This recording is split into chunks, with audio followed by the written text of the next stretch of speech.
If someone handed me $10,000 right now and said, use this to start building your financial future, I wouldn't run to the mall. I wouldn't blow it on the newest phone, designer shoes, or a week-long vacation in some tropical country, even though all of those things sound pretty tempting.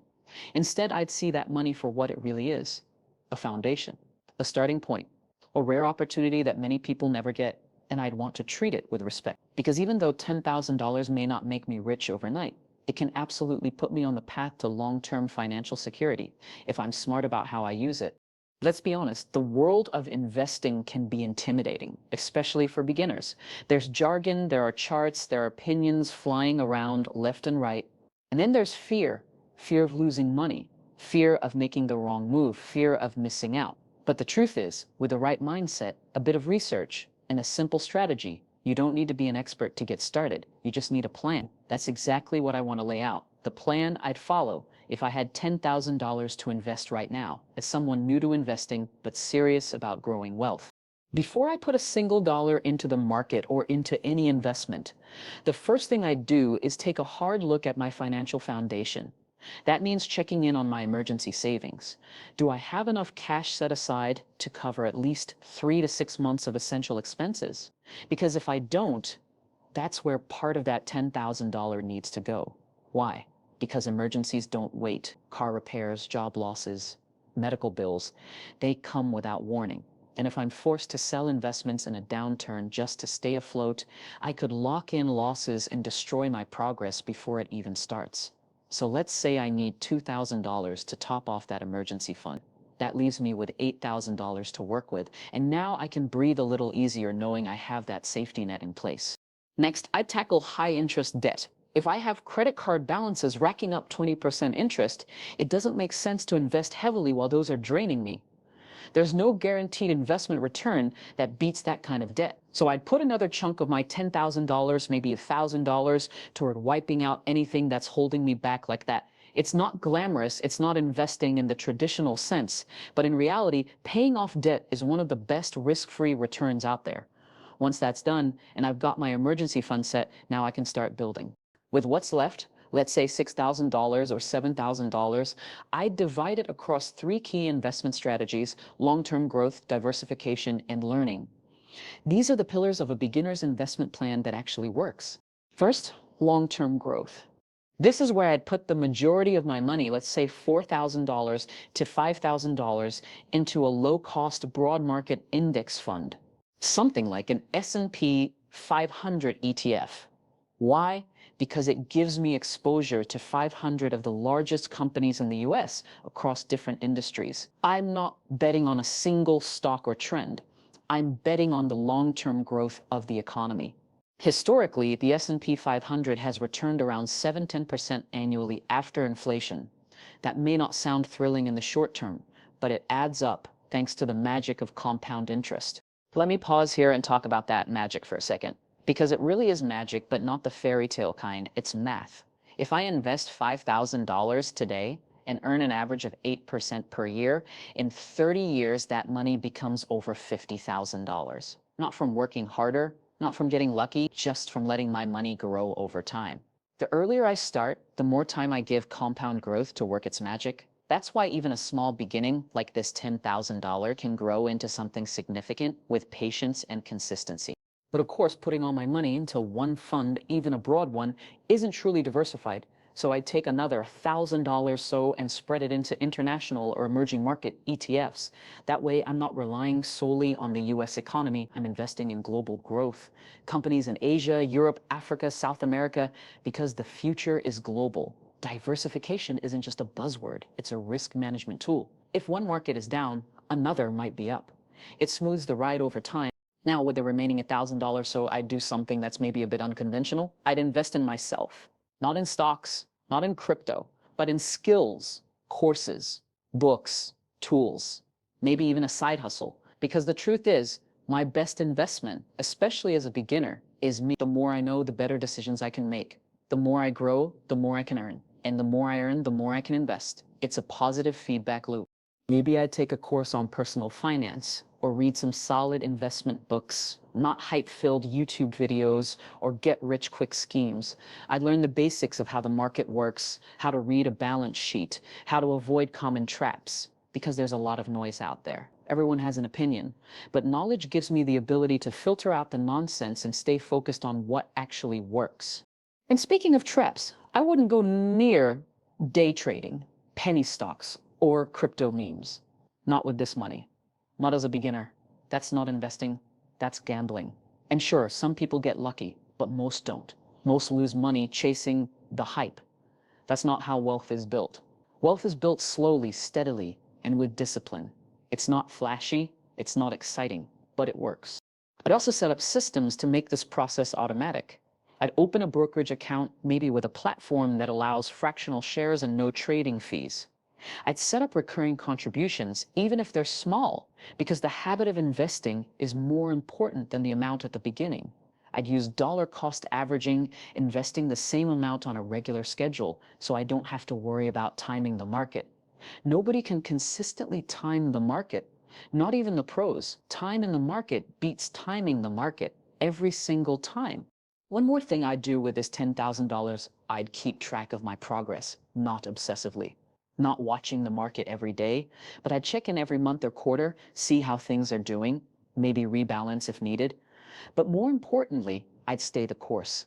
I wouldn't panic if the market dips, because it will. It always does. But history shows that it also recovers. I'd remind myself that I'm in this for the long haul, not for next week or next year, but for decades. That's how wealth is built. That's how financial freedom is earned. And I'd talk about it, not in a braggy way, but I'd share what I'm learning, because most people never get taught this stuff. Financial literacy isn't a core subject in most schools.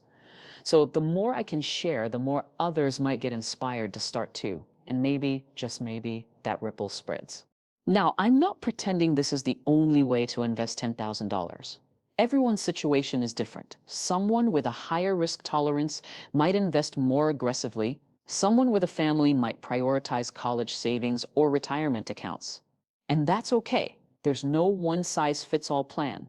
But for a beginner, someone just starting out with $10,000 and a desire to grow it wisely, this approach is simple, effective, and grounded in common sense. What I love about this plan is that it's not just about the money. It's about the mindset, the discipline, the willingness to delay gratification for something greater. That's what separates people who stay stuck from those who move forward. It's not luck, it's not income, it's choices, small, consistent, intentional choices that stack up over time. And that's what I'd do with $10,000 right now. I'd build my safety net, I'd eliminate debt that's holding me back, I'd invest in broad, diversified funds with a long-term horizon. I'd learn, I'd grow, I'd stay patient, I'd stay curious, and most of all, I'd keep going no matter what the market does. Because the truth is, the journey to wealth isn't about having a lot of money to start. It's about using what you have wisely, starting where you are, and building from there. So whether it's $10,000 or even $100, the most important investment you can make isn't in stocks or funds or real estate. It's in your mindset, your habits, and your future. And if you get that part right, before diving into the world of investing, the smartest first step is to build a solid financial foundation. If I had $10,000 in hand, I wouldn't rush to invest it all immediately. I'd start by making sure I'm financially stable, because without that, any investment is at risk. The first priority would be creating or topping up an emergency fund. Life is unpredictable. A sudden job loss, medical emergency, or car repair can happen at any time. And if I don't have a cushion to fall back on, I might be forced to dip into my investments at the worst possible time, like during a market downturn, and lock in losses. That's why I'd aim to have 3 to 6 months worth of essential expenses saved in a high-yield savings account or another easily accessible place. It gives me peace of mind and the ability to weather life's storms without derailing my financial progress. The second thing I'd focus on is high-interest debt. It doesn't make sense to invest money hoping for a 7–10% annual return, while credit card debt is quietly costing me 20% or more in interest. That's like filling a bucket with water while there's a giant hole in the bottom. So I'd use part of the $10,000 to aggressively pay down any credit card balances or other toxic debt. Doing this not only frees up future income, but also gives me a guaranteed return by saving on interest payments. This step may not be flashy or exciting, but it's one of the most effective moves I can make to create real financial stability. Once that foundation is in place, I'm no longer investing from a place of risk or desperation. I'm building on solid ground. Once my financial foundation is secure, the next step is to put the remaining money to work through smart, long-term investing. With several $1,000s left after setting aside savings and paying off debt, I'd commit the majority of it to low-cost index funds. These funds, such as an S&P 500 ETF, offer exposure to a wide range of large, established companies across multiple industries. By investing in an index fund, I'm not trying to pick winners or time the market. I'm simply buying into the overall growth of the economy. Historically, the S&P 500 has delivered average annual returns of about 7 to 10% after inflation, and though the market has its ups and downs, long-term trends have consistently shown growth. The key here is compound interest, earning returns on both my original investment and the gains it generates over time. The earlier I start, the more powerful compounding becomes, and patience is what allows it to work. However, relying solely on one market or one economy isn't enough. To reduce risk and smooth out potential losses, I'd also diversify. That means spreading my investments beyond just US companies. I'd allocate a portion of my funds into international or emerging market ETFs. These offer exposure to growing economies in Asia, Latin America, and other parts of the world that may perform differently from the US at various times. This global exposure helps balance my portfolio. If one region is underperforming, another might be growing. That balance matters, especially during economic downturns. I might also consider small allocations to other asset classes like bonds or real estate funds in the future. Ultimately, this mix of broad US exposure and global diversification sets me up for steady long-term growth without taking on unnecessary risk. With a portion of the $10,000, I'd invest not just in the markets, but in myself, because no financial strategy is complete without personal growth.